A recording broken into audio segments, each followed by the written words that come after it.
یہ سارا واقعہ ایک شخص اپنے کوٹھے پر بیٹھا دیکھ رہا تھا۔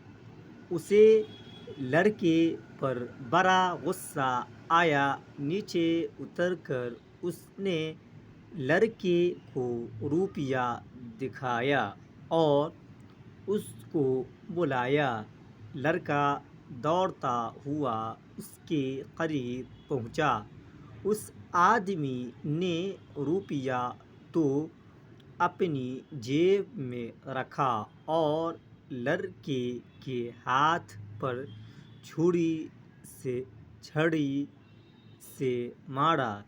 لڑکا مار کی تکلیف سے رونے لگا اور اس آدمی سے کہنے لگا کہ میں نے تو آپ سے کچھ مانگا نہیں تھا، آپ نے مجھے کیوں مارا؟ وہ شخص بولا کہ تم نے کتے کو کیوں مارا؟